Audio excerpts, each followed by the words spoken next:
Hey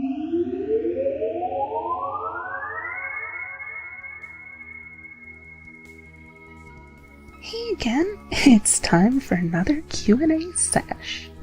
Our magical mystery donor's back with a question about Saorsa as a whole, and one I have partially considered before in the past, but the phrasing has led me to consider some other more recent developments that could be important as well.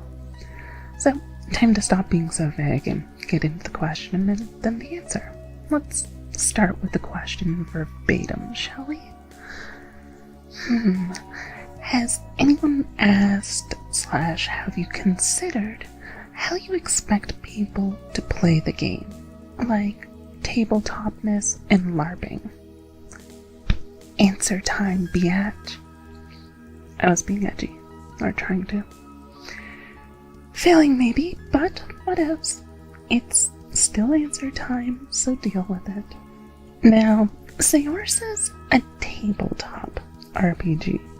That means, well, it's going to be compatible with playing on a physical tabletop, with people rolling physical dice and such. However, I also want to make absolutely certain that it's able to be played online as well. Stuff like map tools or Roll20 are kept distinctly in mind for mechanics purposes.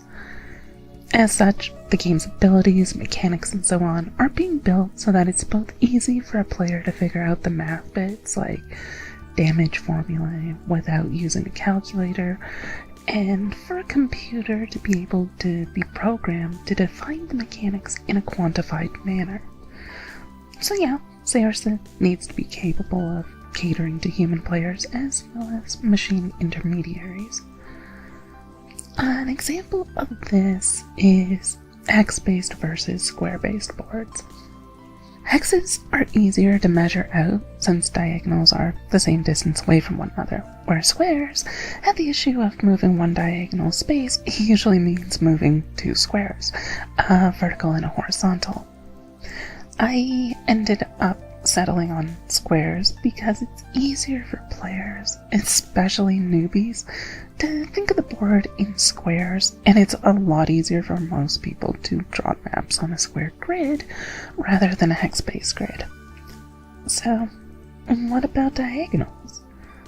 Well, hexes would be easier for a computer to deal with, but it can be dealt with by simply calling a diagonal move a 1.5 length distance to travel. Yeah, I know it's more like 1.41 in reality, but it's close enough for the purposes of the game. It doesn't have to be perfect, just reasonably accurate. What that means, though, is that in order to make it easier for players, moving one square will have to cost a factor of 2, in order to avoid making players deal with fractions. What this looks like in practice is that moving a square vertically or horizontally will cost 2 action points, while moving diagonally will cost 3 AP. And this keeps both players and computers happy and saves everyone a lot of headache all around. Now, aside from that, I used to do a lot of role-playing with friends over Skype before we had tools to use a map for positioning. As such, I'm making sure all the distances are listed in meters for range of squares, because that way it's easier for keeping a vague track of how far away targets are, even without a map being used.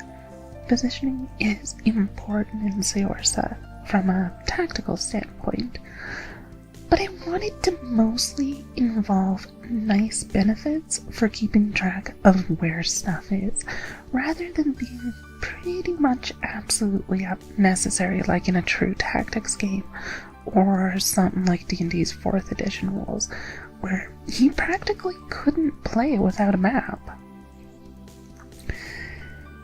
And now we get into the LARPing part of the question. or live-action role-playing for people who may not be aware of the term. Essentially, these are people who play their games in person by acting out combat and such like it were a stage play, often in costume as their character and so on. So, I've known some LARPers, but I've never done so myself. I'm way too shy in person. If you think I'm quiet in my videos, yeah. Anyway, it means that I don't actually know much about how things like turn order, range, and so on are normally handled in a real-time LARP battle. Like, I can generally say spells take about, I don't know, 1 second per effect to channel, plus 1 second to collapse the spell lattice to actually cast it, but keeping track of action points, it's messy. Given that Saorsa is meant to be on the middle to high end scale of high fantasy, where, like, you have characters able to leap about 1 story tall if trained for it, can punch people so hard they go through a concrete wall, and stuff like that. It's a bit hard to say that your typical LARPing would really work with Saorsa because the game itself isn't super realistic. Something like D&D assumes mundane, normal humans in a world that sometimes has magic. Saorsa works within the context that magic is really common, and even warriors who primarily rely on their weapons and armor will still tend to be using magic to accelerate themselves or make their attacks and movements more powerful on a regular basis. Personally, I think it's a bit too high of a fantasy setting for LARPing to be fully compatible with it. It'd work fine in a movie or whatever though. Or Vrrping, which we'll cover later in this video. Like, if you imagine Thor from the Marvel movies though, that's basically the kind of idea of what you're looking at in Saorsa. Powerful, but not excessively over the top. So, from there, let's move on to video games. I know it wasn't mentioned directly, but it's important to cover here. My background stems heavily from video game design, and because Saorsa is drawing on significant inspiration from games like Disgaea, Final Fantasy Tactics, and a wide range of MMORPGs, it's being designed in a way that's easy to program into a video game, because honestly, I'd like to be able to someday make something along the lines of Shadowrun Returns, Planescape Torment, or Disgaea, with Saorsa as the base system. That Saorsa's already being designed so that it's easier to play online with something like Roll20 means it's really not that big of a gap to hop for being fully able to be integrated into a video game. It's a little weird, but some things video games do well, like lots of math under the hood, players suck at, such as calculating percentage-based damage reduction, for instance. I can't do that with players having to do the math, so that's never going to be a thing in Saorsa, no matter how elegant I find the percentage-based damage reduction formula to be. Also unfortunate is it that players can do things computers suck at. It's a little more of X paradox thing. Consider the Wish spell in D&D. It's completely open-ended by its nature, and it flat out doesn't translate well to a video game because it's so vague and ill-defined. It's relatively easy for a GM to cope with it. Sure, there may be severe balance issues with such, but the GM can at least make the effect happen, even if it may not be the one they want to have happen. Unfortunately, it's really hard for a machine to know what to do with such broad parameters. Because I want to be able to someday make video game out of Saorsa, as I mentioned before, I am intentionally keeping mechanics designed in such a way that they can transfer over into a video game clearly as well, without being forced to leave spells or abilities out. That limits the players a little bit in some ways, but it also makes it much easier for me to balance the game, since most stuff is clearly quantified, rather than mushy, vague descriptions that change massively based on the player's imagination. Saorsa was also designed this way because it makes it a lot easier for a GM to quantify what players want to do that isn't in the rules. The way the mechanics are set up, if you want to pick up a table and use it as a shield, or swing across the room on a rope to kick someone, it's pretty easy to attach quantified numbers to those actions for a GM. They can determine the action point costs, the damage output, the range, stuff like that pretty easily, which means that the tabletop version of Saorsa is easy for a GM to run, but it also means that it's pretty easy to program in these concepts into a video game a few years from now. Now, to that end, there is one point I want to make.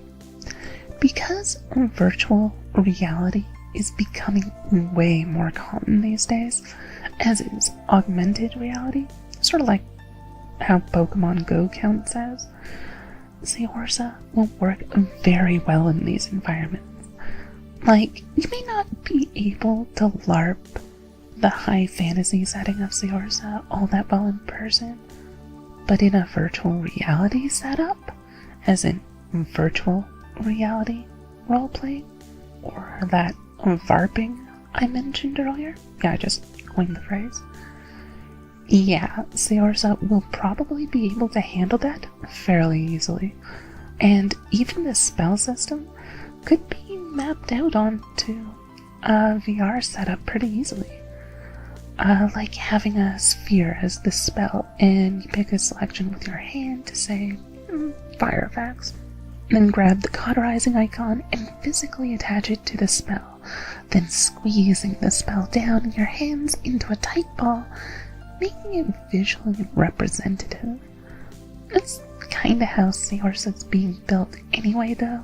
It's specifically made to be very visual in nature, where you can see what your character is doing with these. When I was doing my work writing short stories and ghostwriting novels, that was always one of my greatest strengths. Being able to present things in a way where the reader could easily visualize what was going on. So, I'm taking that same skill set and applying it to Saorsa to help players really be able to see what they're doing in combat, for instance. This just happens to have the side effect that it would work really well in a virtual reality or augmented reality setup. So, while live action role-playing is probably out of the question due to the somewhat superhuman nature of Saorsa's power scale, it's pretty reasonable to think that in a few years you could very well have a virtual reality version of Saorsa. Anyway, lots of stuff packed into this week's video, and hopefully that covers all you wanted to know. And probably then some. So with that, I'm out. I'll see you next time!